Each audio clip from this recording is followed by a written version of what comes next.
guide. Yeah, this is pre.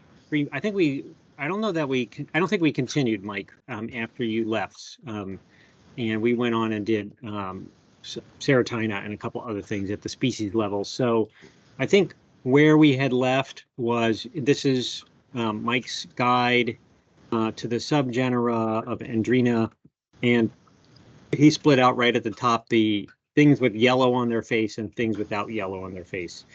And I'm almost certain. Oh, by the way, we're in the males guide for if anybody who hasn't joined us before. Males. Males, yep.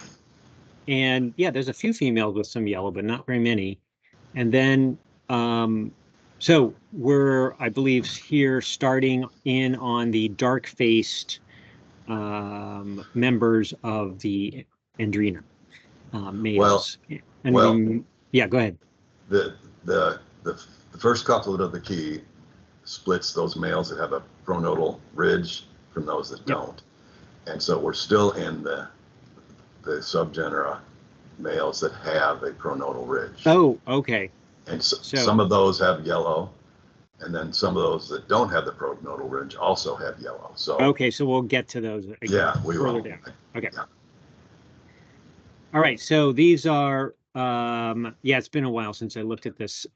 These are Andrena with pronotal ridges and have no yellow at this point. We've covered the yellow with pronotal ridges. Now we're doing no yellow, dark face, pronotal ridge.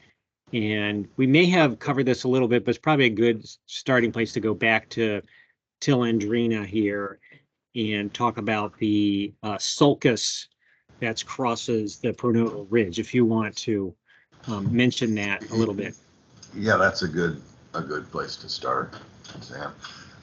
Yeah, the subgenus Tylandrena, TYL, there's another subgenus that's PTI. So this is the subgenus Tylandrena, TYL, and males and females both have a pronotal ridge that is crossed or interrupted by a narrow groove or sulcus, and it's usually pretty evident if you can get a good look at the pronotum,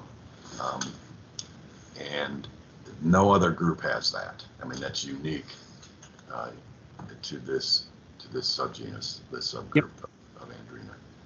And in the East, there are only a handful of species. There are more elsewhere, but so we have Perplexa, Erythrogaster, Wilmoti. Those are the three that come to mind. Yeah, that's the three that I would recognize as Eastern.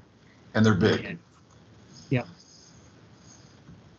And Wilmoti is the one that I don't see very much out here, and it's a little bit foggy because it seems to me that it's possible that I've overlooked them because, you know, if I see dark face, you know, big pronotal collar, I also look at the ocelli, and the ocelli are recessed by a couple ocelli diameters, very similar to Melandrena, and I guess maybe they're sticking them in Melandrena now. The new version. That's the latest. Yeah, and which again we've got to do a old versus new version for Discover Life. Right now, you're looking at what is as amounts to the old subgenus version, but I think right at the moment it's still useful to use that because it's morphologically based, and so you can find your way more easily than a molecular. Like you can't like pull out the well, I extracted the molecules, and nope, we're not quite at that level. So yeah, Wilmoti is in the upper Midwest is fairly common. In Wally LaBerge's revision, he thought otherwise. He didn't have many specimens, but in recent years, it's shown up a lot. So he also said that that Perplexa was not very common, or maybe that was Mitchell who said that, which is one of our most. I find it to be one of our most common species. Yeah, it's very common out here as well. Yeah. So I'm not sure what the differences there are. Anyway, there are quite a few records out here for Wilmoti, but I'm not it's just the kind of thing that when I was working in South Dakota, I picked up some, and then out east, I don't know if I'm overlooking them or there really aren't that many. Okay, so the sulcus is basically the way I think of it is a groove across the ridge. In this case, so a sulcus in general, Mike, you can tell me if I'm wrong about this, is like a trough. Yeah. So it's used to describe a trough-like feature somewhere on a bee. And in this case, it's crossing the ridge. If we have time, I'll try and pull it up. I don't want to spend too much time trying. It's hard to see because of the angle of the heads, but I might, we may have pulled it up last time for all I know. I think we did. Yeah. And again, if you have a good look at the pronotum, it's pretty evident. But like Sam said, a lot of times the head is pressed up against the pronotum and be covered with hairs. It can be a challenge to see if you don't have a good view of the pronotum. Yeah. So, and that's, you have multiple guides and guide approaches. So like in Discover Life, you would have a different avenue to coming up with the species that aren't necessarily based on having to see the sulcus, but it has its own set of issues. Choices have to be made and decisions made, and things have to be seen and properly ascribed in all these kinds of things. That's why it's so fun to look at specimens and not know what you're looking at. Okay, so the remainder here in this subsection are going to have the ridge, but it's not going to have the crossing trough, the crossing sulcus in it. And that takes us to the large Andrena group. So this is the is that properly called sensu strictu, or is it just the Andrena subgenus? Yeah. I don't know how that works. Both work. And this is a big group and kind of a challenging group, I think. There are a lot of species in the east, and some of the males have a tooth or sharp angle or projection at the ventral base of the mandible. That not all of them, but some of them, and that's a unique feature, relatively. I've got a picture here of that, and this is on Andrena macoupinensis, which has, I think, the biggest tooth of all of them. So it's something that we can see. Let's see if I can get this to go full screen. There we go. So here's the mandible, and here's this. It's really, in fact, I often use that as, oh, that's probably macoupinensis, the size of that tooth. In other species, it's more subtle. Yeah. We'll zoom in here a little bit. But that's the location, and it's a strong, sharp projection. Yeah, it's really, unlike the females, it's really, there's a point, it's really noticeable. Whereas the others, it's going to just sweep around like that. Okay, so, but the subgenus is not defined by simply having teeth. In the Discover Life Guide, anything with a tooth is in its own big, it's not really a couplet, but it has its own character. So if you see a tooth, you can go right to that section, and then it steps you through all the different characters that separate out the toothed mandibled species of Andrena, subgenus Andrena. So, and if you don't see it, if you get to this point in the key and you don't see the ventrobasal tooth on the mandible, look for the malar space, because those that don't have the basal tooth have a malar space. And we've talked about that a number of times. Doesn't have to be big or long, but there'd be a malar space present. And And don't some of the ones with the basal tooth also have yeah. a malar space? Yes, Yeah. right, you're right. Okay. Yeah, good point. Yeah.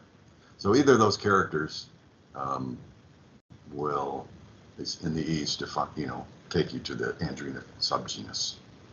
And Yeah. that's where the fun starts. Yeah. So if in the chat, if someone wants to see a noticeable malar space, I can pull up a specimen for that. So, well, actually, let's go back here and let's see if this. Okay, so it kind of shows up. It's always a little murky here, but so here's so this is Andrena macoupinensis, another willow specialist. So here's the eye. Okay, there's a little short rim of the eye here that's distinct from all the compound ommatidia. Here's the mandible. There's a lot of reflection going on here. You're looking for what's going to be condyles, where basically the mandible hooks into the head capsule, and then there's a muscle which is right there, a little bit reflective, that's is offset, so it's never in the middle, right? So it's pulling the mandible open and I presume closed. And now if you look between, maybe I'll run it up the final level of that I have here, you can see between here and here, and actually all across, a pretty significant space that in other species of Andrena, this edge of the mandible is going to kiss right up to that eye rim, and you won't see that. So it's small in, it would be small by many people's definition, but it's huge in terms of that length there. It's huge for an Andrena. So it's not like, let's say, Bombus fervidus or something, where it's going to be longer than the width of the mandible. It's never that big, or even as Cleides either. But that's big for Andrena, and that's what you're looking for. Yeah, that's a good example because that demonstrates how subtle it can be. But that's definitely a case where the malar space is present. Short, but present. So Andrena has lots of characters, but you tend to have to think about them in the same sort of way, which is like very precisely.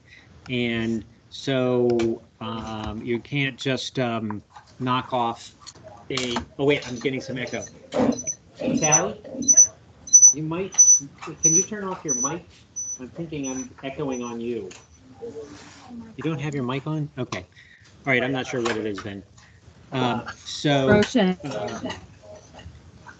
I'm totally distracted by echoes. Roshan, Roshan, mute your computer. Mute your computer. Pardon?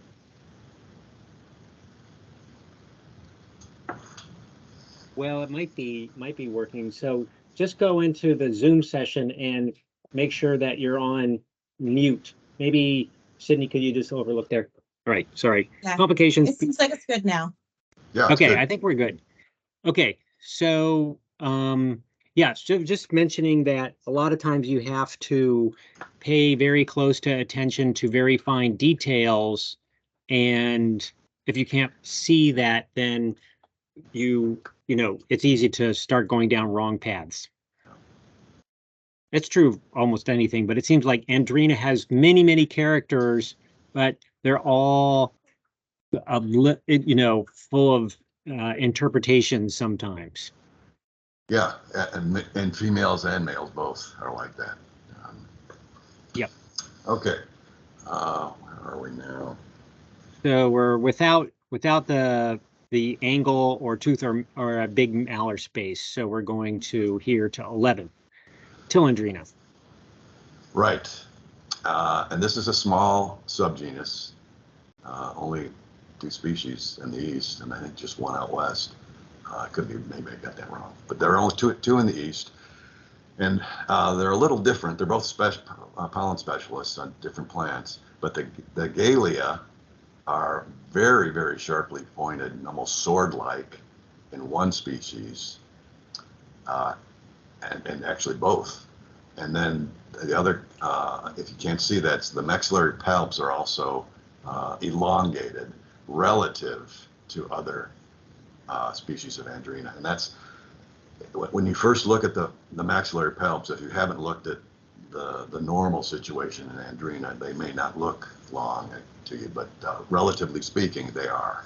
So, so those are two good characters, but they involve the mouth parts, and sometimes Yeah.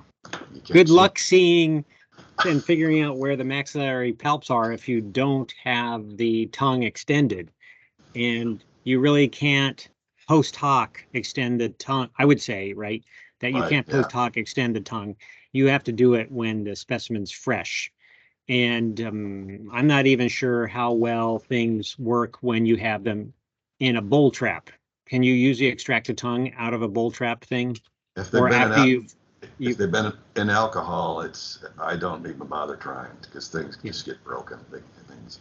But often I've noticed with the males that the palps are so long that they usually are visible, and and usually the galea is visible enough. You can see the tips that they're not rounded off; they're sharply pointed.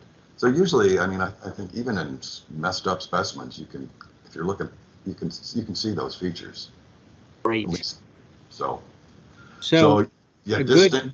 yeah. Go ahead. No, go ahead. I Sam. was going to say that both the distance and Erigeniae, I think distance, I don't see that very often, have compound hair, scopal hair Oh, too. good point. The females. And yeah, and which others do too, but it's a good indicator. Oh, sorry, we're talking about males now. Oh, sorry, Yeah. never mind.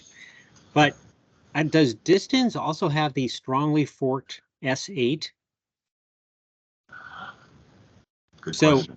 Can't in recall. Erigeniae, that's a really good character because Yeah. sometimes I am a little bit, oh yeah, what is that? Is that what I'm looking at? Because I'm not focused on the tongue, I'm more looking at the head capsule and things. And but if I see it's the so S8 is often the segment. I can try and pull one out here. It's really distinctive. It's like almost like a Y, like a it's not even cleft. It's almost like some kind of spear. Yeah, That's very deeply forked. Yeah. yeah. And as far as I know, I can't think of anything else that has anything like that, other than I wonder if Distens does, but I see that so rarely. And I'd never see Palladoscopa. Yeah, I've never seen that one, that Western one. It's common Yeah. out west, but I've never seen it. So yeah, Distans is a geranium maculatum specialist. Yeah. And then the other, Virginia, despite the name, is a specialist on spring beauties, Claytonia. It doesn't mean they aren't occasionally on other plants. It's just generally speaking, if you want to find them, those are their main hosts. Yeah. If you want to go ahead, Mike, I'm going to try and pull and get a Erigeniae male because that's a really nice feature. Okay. So yeah, those are both probably one of the most common spring bees is Tylandrena Erigenia, at least in the Midwest. I mean, it's hard to go someplace, first of all, in the spring where spring beauties aren't common, and they're common. They're almost a lawn weed in many parts of the St. Louis region. And they're in music forests, and they're on prairies, so that's a widespread plant, and with several different species, and almost always that bee is associated with it. So it's a good indication. Of course, many other bees go to spring beauties too. And just because you find a bee, spring beauty doesn't mean it's going to be Tylandrena Erigenia, but it's going to be one of them. Yeah. Normally, these specialists are way on the uncommon end of the spectrum in terms of absolute numbers and things like that you would not like. Distance is a good example where we are because we hardly get any of the geraniums, the big geraniums. Oh. But the Erigeniae can be unbelievably common, and they love going into particularly white bowls in traps. And but sadly, the introduced species of ranunculus that's West Russellian, I forget the scientific name, is now completely taking over many of the bottomland habitats which were formerly dominated by spring beauties. That's starting to That's happen here. really, really horrible. And like small order streams and major floodplains, they all get it. And yeah, it trashes the entire community. Yeah, it forms a carpet. I mean, it's just like a. Yeah. I think it's a little bit toxic to the its neighbors. All right, I've got a specimen on deck here. Just want to show I'll have to bring down the magnification here a bit. Show the S8. So S8 is something we haven't talked a whole lot about here because it tends not to be, and my impression is not something that falls as distinctive at a subgenus level, but it sometimes can be really useful for splitting out species. And usually it's projecting. Like unlike Mike, I am undisciplined and almost never manipulate the specimen with mandibles and genitalia and things. But I'm usually, I'd say a good 80% of the time, I can see S8 because it's projecting out, as in this specimen here. So what we're looking for is a very strap-like, normally, projection. Maybe I'll flip this over, but I can outline it here. So this is S8. There's hairs almost always interfering here, so sometimes you do have to turn it over. But this is it. It's got this huge, very indented V-shaped aperture, and most of the Andrena have something that's either convex or just straight across up here. It's rare to have any kind of dip. I guess, what is it? Andrena nivalis also has a forked one, but that's a very different, that's Melandrena, a very different group. I may have it wrong. It may not be nivalis, but I think it is. So anyway, that lovely feature is something to look for. Okay, Mike, go ahead, continue on. I might flip it over. So yeah, that was the subgenus Tylandrena, PTI, and that takes us to if it's doesn't fit those, doesn't have those characteristics, you move on to couplet 12, and this this involves the head and basically the side of the head, what we call the cheeks sometimes, or technically called the gena or the gena. I've heard both hard and soft G's, but I think it's genal. But anyway, you're looking at the margin, the posterior margin of the cheeks or the gena in side view, and in most Andrena males, it's that margin is rounded, sometimes narrowly rounded, but it's rounded. But in this what you're looking for here is where it's sharp and margined, and sometimes even with a very small projecting ridge along the margin. So that's what we mean by carinate. It's a sharp margin. So that's what you're looking for. And there are a couple subgenera that have that feature in this part of the key. And one of them is the Gonandrena group. The other is Cnemidandrena. And the rest of them, even though they might be narrowly rounded, they don't have this sharp edge to the posterior margin of the cheeks. So that's usually pretty straightforward. It's not something that's hidden, depending on, I guess, how the head's positioned.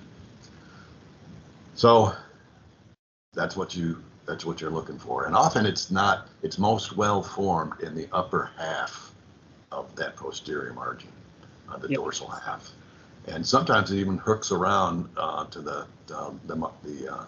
side of the vertex. It can be it's usually a very obvious, conspicuous feature. I've got a fragilis here, and I'm going to try and get it under the microscope. I can figure out what I did with my piece of clay that I had a second ago. So the first group, the one Sam's trying to get up on the screen, is the subgenus Gonandrena, and these are all specialists on shrubby dogwoods. And in the east, there are four or five species, very similar, not always easy to separate, in my opinion. Yep. But if you find, shrubby dogwoods in bloom, that's just you're going to find one of them. And they can sometimes be very abundant. Yeah, I've got a silky, I believe it is, at my house, silky dogwood. Forget the species name, and just sitting there next to the side of the house, and it's covered each year with Andrena fragilis. That's the one most common species we have. Do you see a lot on red osier? I don't run across it, but I've done it a couple times and I don't see anything on it. I did in Michigan. Okay. Yeah, but that's a rare plant down here. Oh, that's good, Sam. That shows it very well. So that's what you're looking for. And it stands out. Yeah, but you have to look at the cheek. So sometimes you're looking at other features and you're like, oh, I'm not quite sure what this is. And then you roll over to the side and you see this and okay, I've narrowed it way down. And so here I'm following the carina. So this is also the edge of the cheek. And you can see this particular carina, it sort of fades a little bit in and out, but it's running all the way up to the, near the eye here. Well, that's good. Another thing, it's not mentioned in the key, but you're seeing it right in front of you. The cheeks are very broad laterally. I mean, and sometimes broader than even the one that Sam is showing. Yeah. So the width or the breadth of that cheek in the lateral view exceeds the width of the eye, and sometimes greatly so.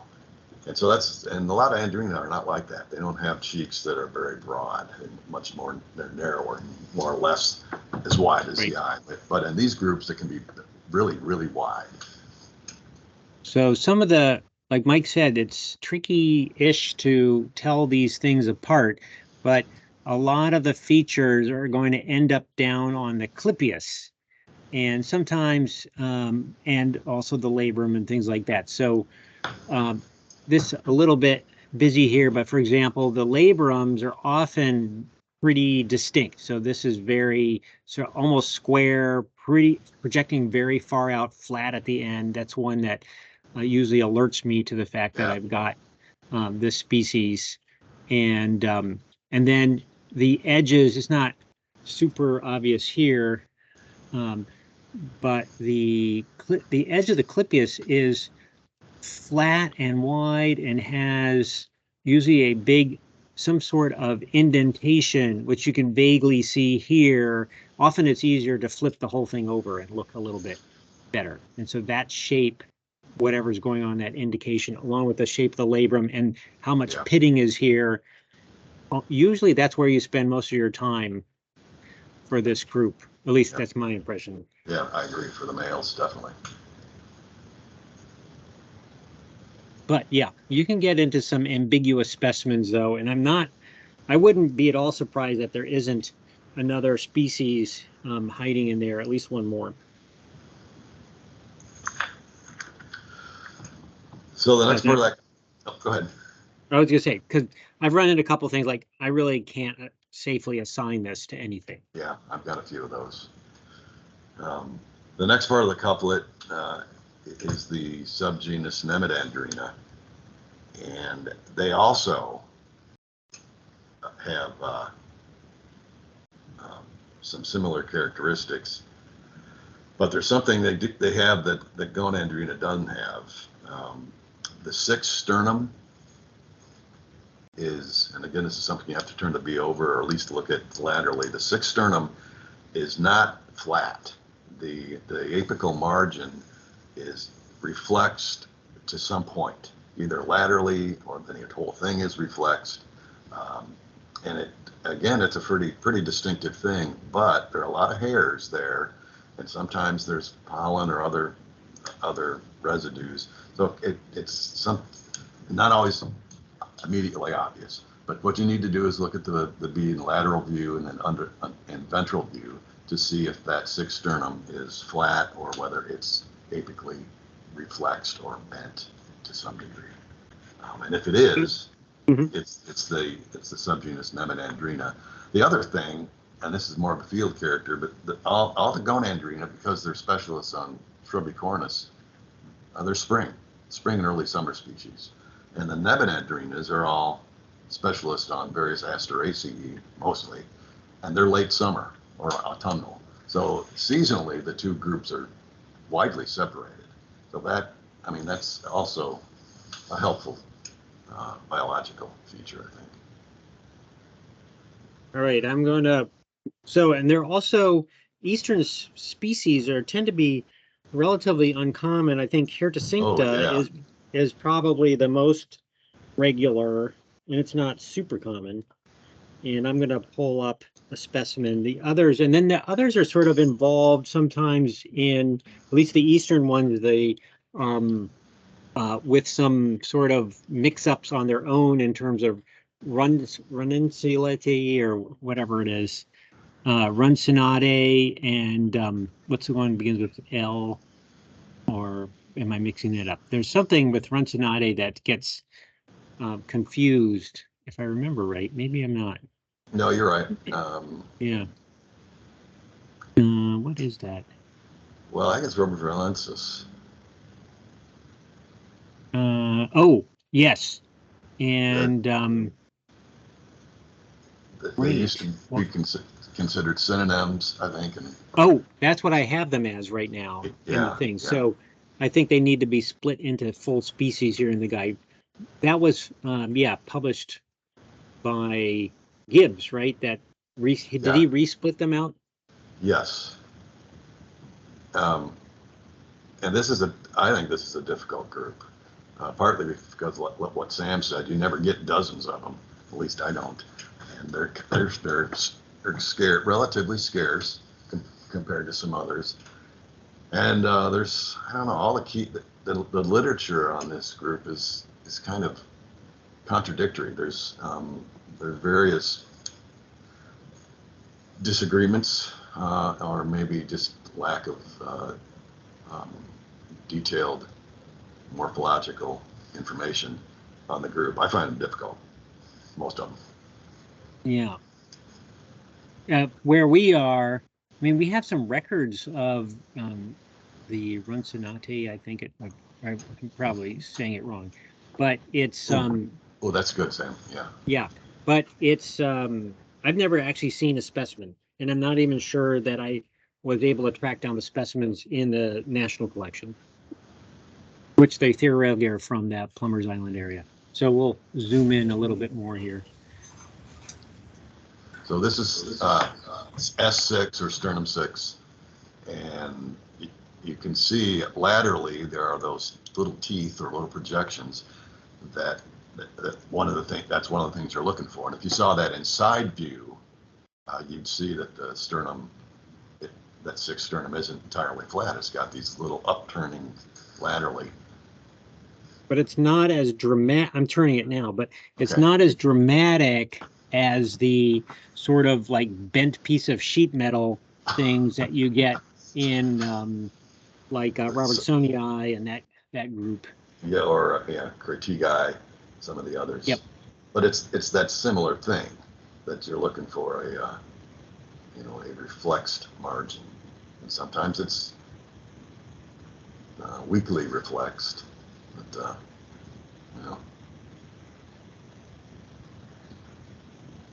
Yeah. Sorry, I'm futzing around with the view here. Yeah, another thing you notice about this specimen, in this subgenus, Cnemidandrena, the bees are really hairy. And I mean, you can say that about a lot of other Andrena, but this group, if you compared it to the Gonandrena, they're far less hairy, right, in terms of the male. So these are really fuzzy critters, which sometimes makes seeing some of the morphology, the integumental morphology, difficult to see, because sometimes those hairs get pressed or they cover with nectar or something, and it can be difficult. Yeah, even these sternal hairs are quite long compared to many other things. Usually it's pretty sparse down here, but Yeah, these are long. And here's this upturned area. I'm just showing you the very edge because the rest is hidden from you. This is roughly that area where we saw the point, and you can see it's elevated up. A little bit difficult to see, I think, in this particular shot.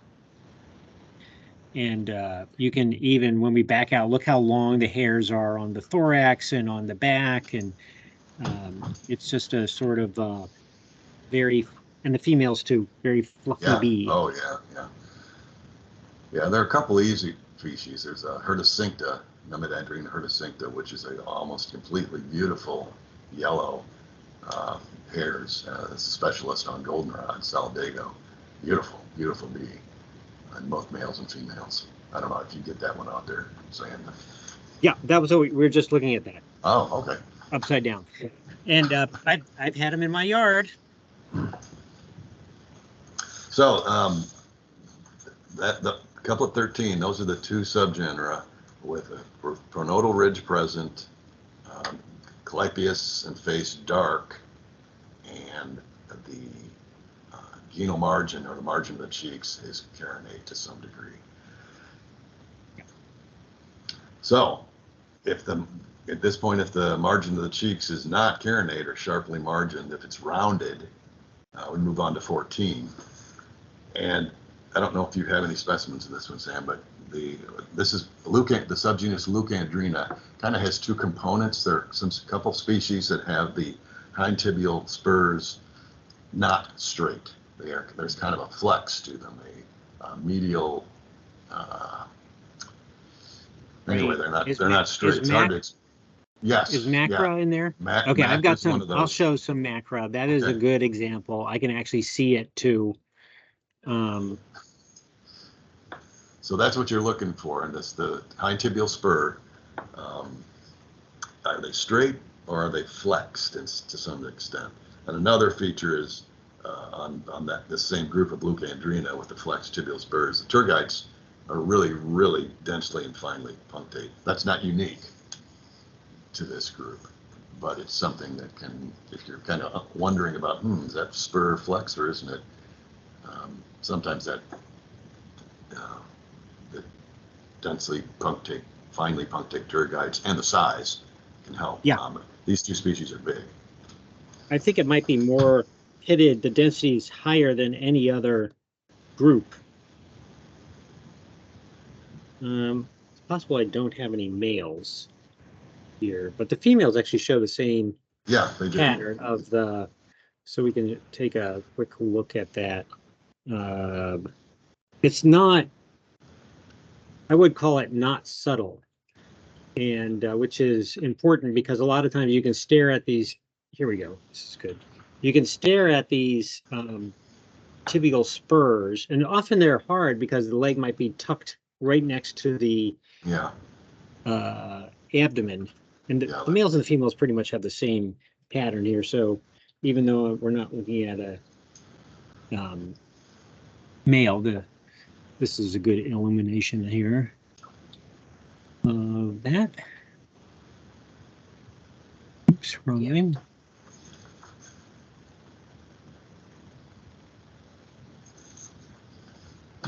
You can see the tergites. Yeah, right. There's the pitting. Now, almost all the way to the margin. Kind of unusual. There's. Oh yeah, there you go. Magnify it.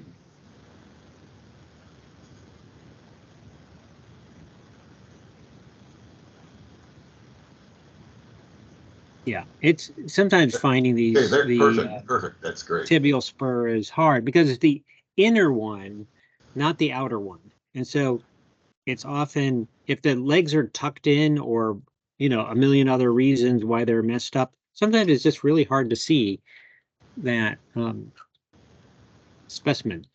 But as in a lot of kinds, depending on your philosophy of these things, you can stick a pin between the legs and pry it open a little. There's a little crack. It doesn't fall off, but it's visible. And so, to each his own in terms of what they do with their specimens. But every once in a while I have to do something like that to be firm about a thing, or otherwise it just goes into Andrena species files. So Plenty of those. You can see that the flex or the slightly curved aspect, it isn't straight, or it's not evenly curved. So that's what you're looking for. The one behind it is there's a nice even curve to it, subtle, but great. So those. Yeah, so it is only one of the two is important to recall, and it's a little bit broader too, a little bit fatter.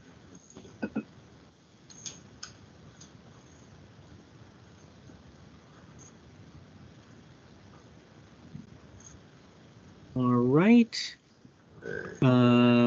So, if your if the hind tibial spurs are nice and straight or evenly curved, not flexed, we move on to 15. And this is just one species. The subgenus is Holandrena. I think that's changed now too. But anyway, this is Holandrena cressonii. And ordinarily, this bee comes out earlier in the key because almost always the males have yellow or ivory on the clypeus to some extent, or somewhere on lateral to the clypeus. The face is always usually maculated to some degree, but you do run into individuals that do not have any maculations on the face at all. It's kind of rare in my experience, but they do exist. And the first time I ever encountered this, I spent hours trying to figure out what this thing was, and I finally looked at the genitalia and I said, "Oh my gosh, this is just a dark form of cressonii."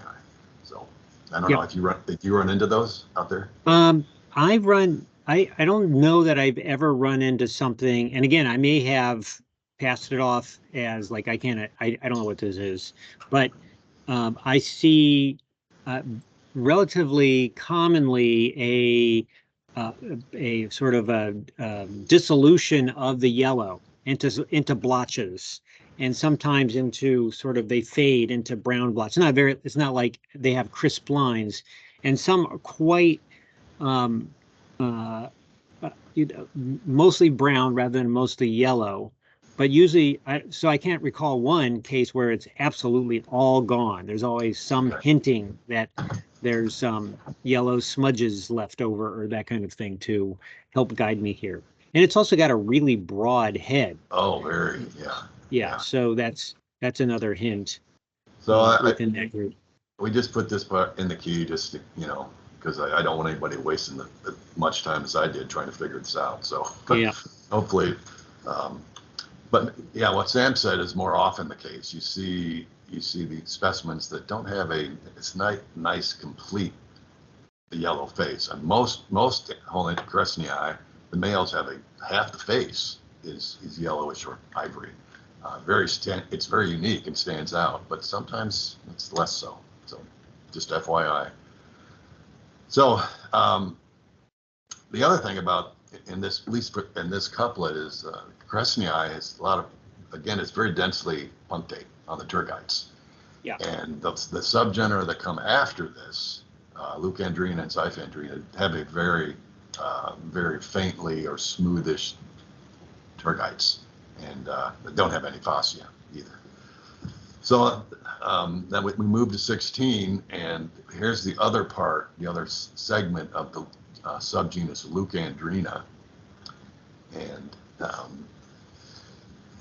these species have the propodial triangle pretty smoothish.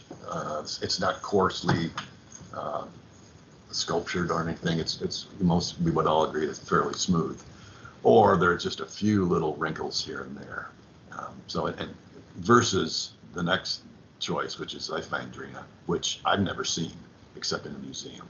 So Leucandrena, the section we're talking about here in couplet 16, includes probably the most common one is Andrena erythronii, maybe, or barbalabris.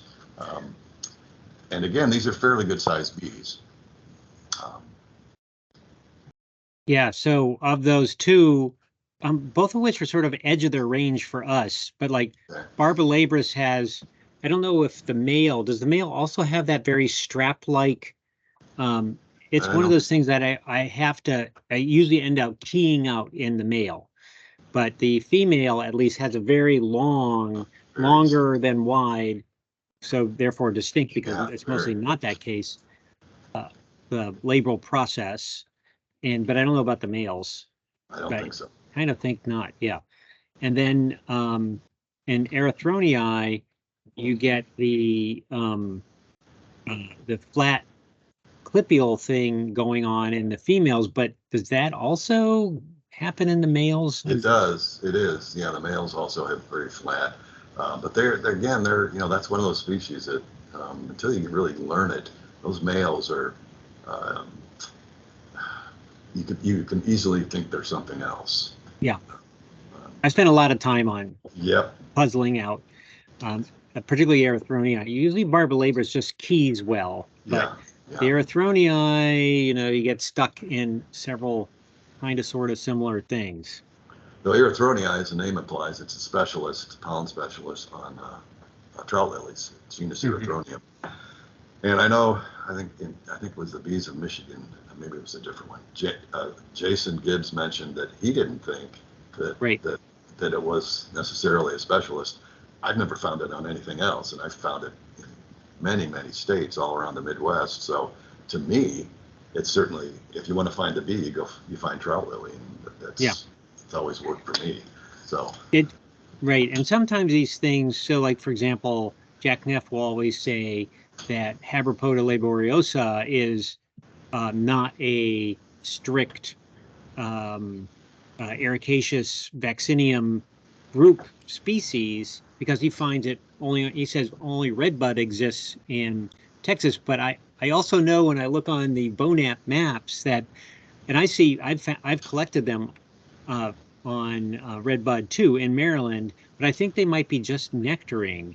And I think like what is it, Vaccinium arborescens, I think it is, or something like that, I found it in Texas when I was down there in East Texas. So I think some of these things are on their specialist plant when they want to have the pollen for their young, and then they're drinking from a wider variety of plant species. Yeah, I think that's absolutely correct. Yeah. So, and that would also be the case in a woodland with lots and lots of different vernal plants that there's a lot of opportunities to go to a plant to get some nectar, and but you may still be stuck using the pollen of, in this case, Erythronii. So yeah, a lot of the other species I don't see either. And so a small group, and Macra is more of a southern species, but do see that fairly regularly. Seems like later in the season in fields, and they seem to prefer to aggregate. So usually I'm getting a bunch at a particular location. Yeah, we have very few records in the Midwest of Macra or Flexa, except once you get down into Arkansas and southern part. So they're not common out here. Yep. Okay. Where are we? So Xiphandrena, I don't even. Oh yeah. Know what is that? That's a rarity. Only one species. Yeah, only one species. Yeah, and maybe it belongs somewhere else. Yeah, it's many. Oh yeah. Yeah. See that? Well, we came across these not from ourselves, but from a colleague. Mike Urshian. Sorry, Mike, if you're there or listening, I've mispronounced your name. Forest Service, canopy traps, Georgia. Recently, there was a nice little string of them in some, question mark species he sent up to me. And I think the antennal, well, I'm not sure what the males are doing, but I believe the antennae have, I think it's very short F1 segment compared to other species, something like that. Otherwise, kind of looks like any old Andrena, pretty generic thing, except for the antennae were very different. But you're here saying proteal triangle and pleura coarsely striate reticulate. So the pleura too. Yeah. And again, I've only seen one specimen. Okay. But also in the literature, that's also description. And the Mm-hmm. Leucandrena, this Erythronia and Barbalabris are very smooth. I mean, they don't have anything remotely that you and I would call striate or reticulate. So much. Okay, now let's see.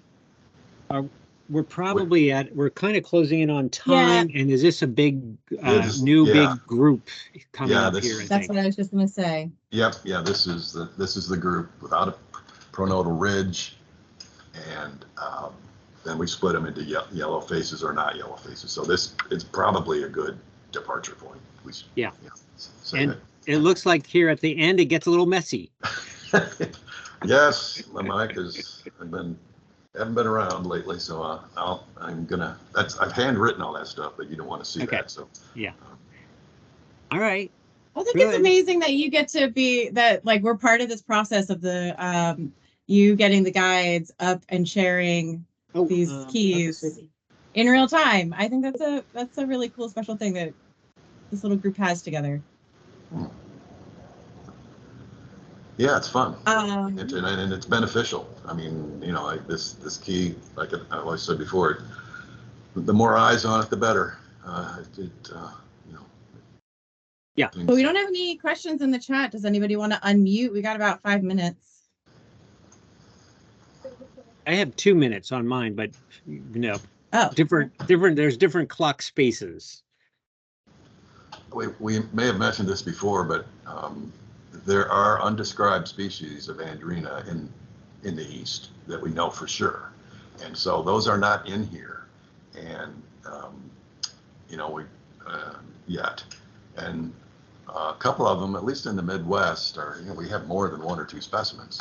So probably, Sam has alluded to this also, and further, in the eastern region, you may find something that's undescribed and that doesn't fit well in a key, and that's not a reason to discard it. If you find something just doesn't fit, you put a special label on it or something, because you don't know. It might be something that we just haven't had described yet. So I label those things because this occurs in not just in Andrena, but in other different genera. If it's something like, I don't know what this is, but it's not just a specimen that's so gooped up or destroyed that I can't ID it, which is a category. If it's something that's not gooped up, but I'm like, I still can't, this is mysterious. I call it, in this case, I would call it Andrena interesting. And then I know to put that aside and, worthy of some future review. So so save those things and or send them the mic.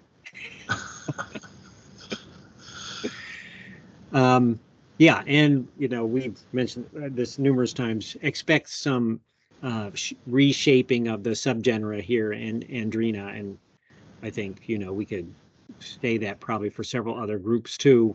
Just think of Nomada. Oh my God. And there's a do you get I forget what it is now, but Andrena macra has, according to Mitchell, an association, and I've seen this a couple of times, and a Nomada, I want to say annulata, but I could be wrong about that one, but it's been associated with the species. So in your populations you might keep that a lookout. But those are often a little vague too, because a lot of these associations could be very well true, but a lot of them are just like, well, there was this Nomada hanging around in the same place as this Andrena. That's a good start, but it's not necessarily proof. Yeah. And but it's a good, it could lead to something. So those little, those little observations. And it's worth throwing out. Yep. Because then people have something to look for or something to shoot down. Yeah. And people are more likely to do something if you've if you have published a general observation in terms of making additions or corrections or boosting it, then if you say nothing, because people in general are reluctant to make speculations, particularly if they're not, got a lot of experience, but will add to observations if they've already been made. So it's always good to put these things out. Can I ask a quick question? Mm-hmm. Do any of these body parts, as we're going through the key and you're going into the different subgenres, do these body parts have anything to do with like what they feed on, how they mate, anything like that? Or how are these body parts used other than identification purposes for us?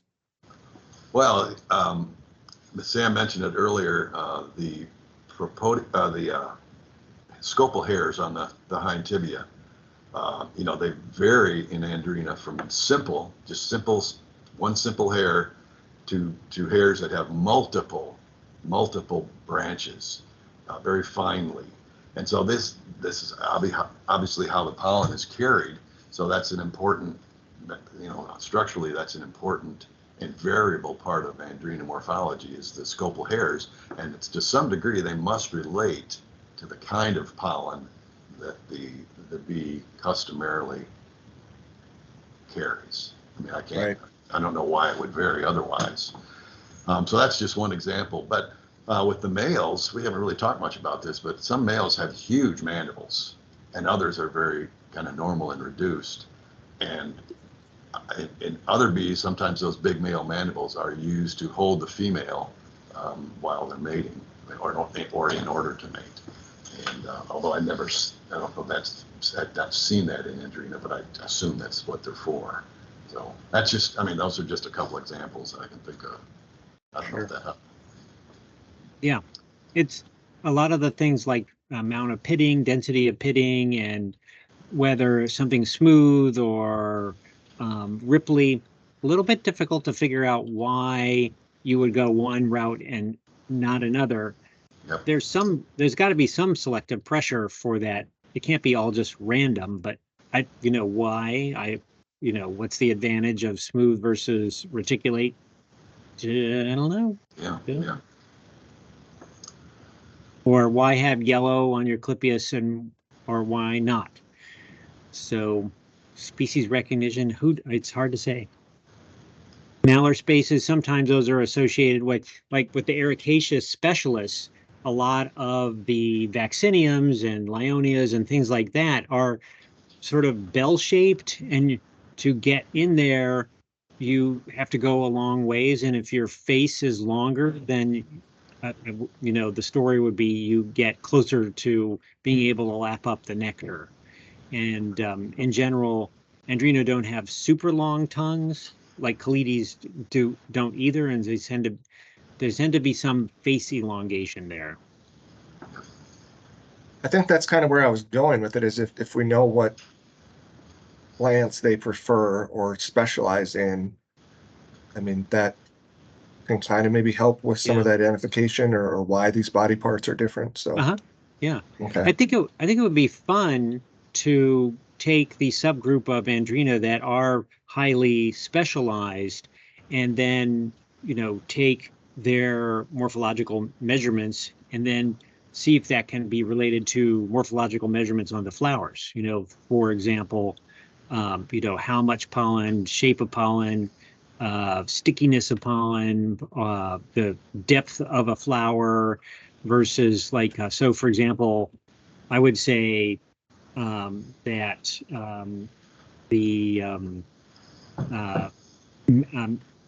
why am I spacing out? The geranium maculatum is kind of an open book, right? But you have a bee that specializes on it, so it doesn't seem like it's a flower that's very difficult to access. So you would think maybe a much shorter face or something like that. But yeah. So well, do the hairs on the legs for carrying pollen, if they travel a longer distance, would they have shorter hairs possibly on their legs so they're not carrying as much load Or would it be vice versa, I that don't they know. carry more? I know, when you talk about sparse scopal hairs on legs, I think of Andrena cornelli, which is a specialist on azaleas and rhododendrons and things like that. And a lot of times I think so, Mike, you may have some insight into this, but when I think of, say, some of the native azaleas, their stamens are poking way, way out. And actually, the pictures I've seen is that the bee is actually dangling from the tip of the stamens. The story often is that those stamens are there to dab onto big butterflies. But here, Andrena cornelli is also somehow working those flowers, but in a particularly specialized way. But why you need sparse rather than dense, I don't really know on that one. Can you think of any other particularly sparse? Not Andrena, but I think of Sarcodegastra. Those Yeah. have very sparse hairs, but they're dealing with pollen that's very unusual, and it's all kind of cobwebby, very different. Well, actually, Andrena nasonii. I'm sorry, did you just call a kind of pollen cobwebby? Yeah. Yeah. Can you say more like that? What? Well, if most things in the family Onagraceae, the evening primrose family, I don't know about all of them, but most of them, if you look at the pollen, it's not individual grains that are separate. There are these threads that just make it, to me, it's like cobwebs. Yeah. And so the pollen is all, it must be a challenge to harvest, because all this, you're not just getting a few grains, you're getting a big wad of stuff. Yep. And it's just very unusual. And so those specialists, bee specialists on Onagraceae, usually, there are some exceptions, usually have very modified scopal hairs to deal with that. So that's an interesting system that I really haven't made a study of, but I think someone must have done this. So the the evening primroses, some of them, like what's that big pale southern one that is super weedy? They're just blooming is that a speciosa? But it just blooms in the middle of the day. And there's several other day blooming ones, and many that are truly evening ones.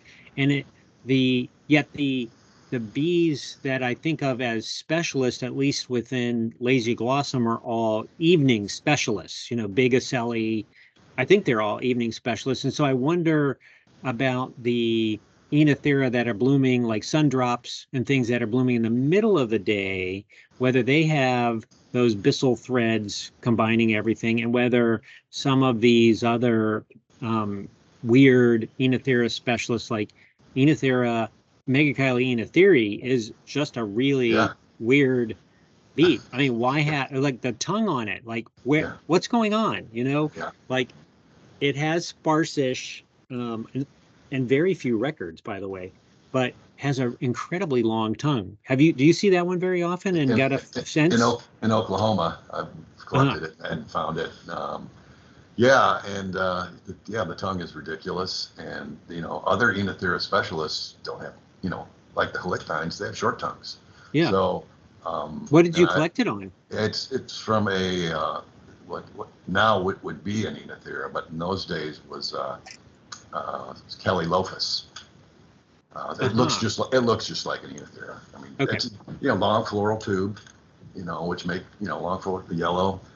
Morning flowered in the morning, and that's when we found the bee. Early morning, 8 a.m. or so, I think. Yeah. And so it's probably more along the lines of some of these, like the cutleaf Oenothera, the cutleaf primrose, which has a pretty long corolla. A lot of others are kind of narrow. Yeah. I don't know. Yeah, there's some mysteries in there. And there's a Svastra, that's a Oenothera specialist. Yeah, Anthedonia, and it has very normal scopal hairs. I mean, like a typical Eucerine. So it does not have, at least to my eye, modified scopal hairs, and yet It appears to be a specialist on Enithera. Right. And it doesn't seem to be, I don't know. I don't know if it's a particularly only on evening primrose. I just wonder about there's, Enithera is showing a lot of different sorts of strategies here. And I don't even know if you're right that they all have the byssal threads, but some are out blooming in the middle of the day. They don't really bloom in the morning or in the evening. And others are strictly evening. And those are the ones just mostly because of evening primrose that I think of as having the lazy blossoms on them. So, yeah. Well, and then everyone's specialized. That's going to evening primrose, it seems like. There's a special, No, Sam. No? Was that Mike? Sam, this is I Mike think so. Slater. Every morning I have that Enithera glasioviana, the hybrid large flowered species that I gave you seed of. Oh, yeah. Blooming outside my kitchen window, and every morning I watch the Bombus impatiens females come and clean up the pollen that the moths or anything else is left behind. So and they do jam their face in them to try to get some nectar. I don't know if they can get deep in much, but they must be getting some. But it's like they're doing a cleanup squad. So that's mostly moth pollinated, you would say? Yeah, yeah. It's large sphinx moths. Oh, interesting. And so it starts blooming in the evening, or does it only bloom at the middle of the night? Between 8:30 and 8:45 at night, the flowers pop. Yeah, right. Like evening primrose. Yes, it is. Yeah, we have a But they literally take about 5 seconds to open. Yeah, we have a similar species in the Ozarks, Enithera macrocarpa, and does exactly the same thing. Right at sunset, the flowers open just a matter of minutes, and giant big hawk moths, sphingids, are the main pollinators. But at the same time, Scotogastra bees appear, and of course they don't pollinate the flower, but they do harvest the pollen. They're too tiny to have any effect on reaching the stigma at all. So, but that's right, because the stigma. It's a huge flower, and the bees are tiny. And I've watched them many times. They come nowhere near the stigma, so so they're just taking advantage of the plant. Anyway, and for what there is we didn't mention it, but there's a western subgenus of Andrena, Gonandrena, that are all specialists on Enithera of one kind or another. We don't see them in the east. Yeah. Okay. Always, it's so interesting, right? I just feel sorry for all the people who don't get to, learn about all these little intriguing things, because they're all, everything's a honeybee. Add one thing, Sam. The evening primrose pollen family, the Gonandrena, is very distinctive in shape. Everyone should take a bit and put it under a microscope to look at it. You'll start seeing it on bumblebees and things that you don't expect to find it on. Yep. It's very distinctive pollen. Yeah, it's like has 3 balls stuck together or something, right? Yeah. Very cool. All right. Well, I think I'm going to chat with Mike now about bees of Maryland for a bit, and maybe Claire will call it an end. Yeah, I will stop the recording. That was a wonderful end to this week's. This is kind of turning into a podcast. I'm feeling it's a podcast. A podcast. I'm going to start listening to it people with on my ride to work. Okay, so I'll stop the recording. I cannot. I can close this room, and you guys can call each other on another Teams, or do you just want me to leave this open for you? Might as well just leave it open. My feeling. Okay. Yeah. Thank you.